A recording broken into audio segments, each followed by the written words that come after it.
এখন পর্যন্ত আমরা উপদেষ্টা পরিষদ থেকে যারা নির্বাচন করতে আগ্রহী তারা কিন্তু পদত্যাগ গ্রহণ করে নেয়। আগামী যে নির্বাচন হবে সেই নির্বাচনে যদি তারা অংশগ্রহণ করার সুযোগ পায় তাহলে আমাদের যেই লেভেল প্লেইং ফিল্ড আমরা প্রত্যাশা করি সেই লেভেল প্লেইং ফিল্ড থাকবে না।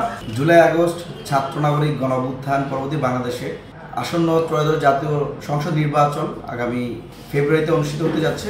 তারই ধারাবাহিকতায় ডিসেম্বরের প্রথম সপ্তাহে জাতীয় নির্বাচনের জন্য তফসিল ঘোষণা করা হবে।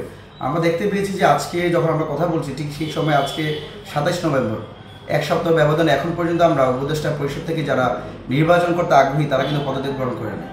আমরা সবসময় শেখ হাসিনার যে ক্ষমতাকে আমরা প্রশ্নবিদ্ধ করেছি, শেখ হাসিনার ক্ষমতাকে আমরা প্রশ্ন করেছিলাম, চ্যালেঞ্জ করেছিলাম। কিন্তু আমরা বর্তমান সময় দেখতে পাচ্ছি যারা বর্তমানে উপদেষ্টা আছে, যারা মন্ত্রিত্ব স্বাদ গ্রহণ করছে, যারা মাসিক 1,05,000 টাকার বেতন পাচ্ছে, বিভিন্ন সুযোগ সুবিধা পাচ্ছে, তারাও এখন পর্যন্ত তারা উপদেষ্টা পরিষদ থেকে পদত্যাগ করে নেয়। তো আগামী যে ত্রয়োদশ জাতীয় সংসদ নির্বাচন অনুষ্ঠিত হতে যাচ্ছে সেই নির্বাচনকে একটি ভারসাম্যপূর্ণ এবং নিরপেক্ষতা যদি আমরা বজায় রাখতে চাই, অবশ্যই বর্তমান যারা উপদেষ্টা পরিষদে আছে তারা আগামী ত্রয়োদশ জাতীয় সংসদ নির্বাচনে অংশগ্রহণ করার যে নৈতিকতা সেই নৈতিকতা তাদের নাই। আমি বৈষম্যবিরোধী ছাত্র আন্দোলনের একজন কেন্দ্রীয় সমন্বয়ক ছিলাম, পাশাপাশি ছাত্র অধিকার পরিষদের দায়িত্বে আছি।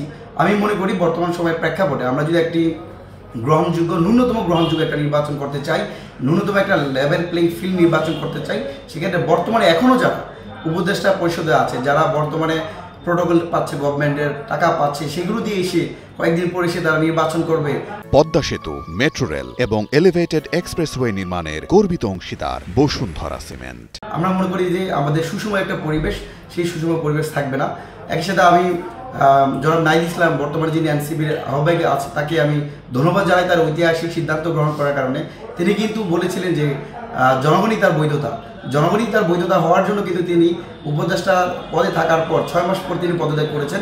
রাজনীতি করবেন, নির্বাচন করবেন, সেই প্রেক্ষাপটে আমরা তাকে স্বাগতম জানাই। কিন্তু এখন আমরা বিভিন্ন উপদেষ্টাদের কথা শুনতে পাই যারা নির্বাচনে অংশগ্রহণ করবে বা বিভিন্ন উপদেষ্টার ফ্যামিলি, কারো হাজব্যান্ড, কারো ওয়াইফ তারা ইলেকশন করবে। এই যে বিষয়টা, তাহলে তো আমরা যারা ইলেকশন করতে চাই বা আরও যারা সাধারণ মানুষ যারা ইলেকশন করতে চায় তাদের সাথে তো তাদের লেভেল প্লেইং ফিল্ড থাকবে না।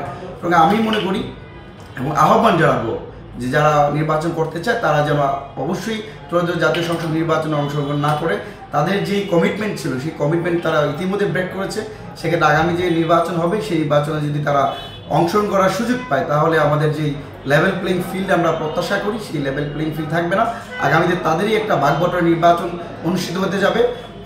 আমরা তাই মনে করছি যে যেহেতু ডিসেম্বরের প্রথম সপ্তাহে জাতীয় নির্বাচনের তফসিল এখন পর্যন্ত কেউ তারা পদত্যাগ করছে না, তার মানে হচ্ছে রাষ্ট্রীয় পর্যায়ে উচ্চ পর্যায়ে মেকানিজম ঠিক করে তার সিট যেখানে নির্বাচন করবে সেই জায়গায় বিভিন্ন অনুদান দেওয়া, সেই জায়গায় বিভিন্ন উন্নয়ন প্রকল্প কাজ করা, সেগুলো করে জনগণের সম্মুখীন হওয়া, জনগণের কাছে প্রশ্নবিদ্ধ না হয়ে জনগণের কাছে যাওয়ার জন্যই তারাই একটা হীন চক্রান্ত করছে আমি মনে করি। সেক্ষেত্রে তাদের নৈতিকতা নাই, তাদের বিন্দুমাত্র সেই জায়গাতে কাজ করার আমরা আহ্বান জানাতে চাই অন্তর্বর্তীকালীন সরকারের প্রতি। সে আশা করি আগামীতে ত্রয়োদশ জাতীয় সংসদ নির্বাচনে বর্তমানে যারা উপদেষ্টা পরিষদে আছে তারা নির্বাচনে অংশগ্রহণ করতে পারবে না এবং জনগণ, এই দেশের জনগণ তাদেরকে করতে দিবে না।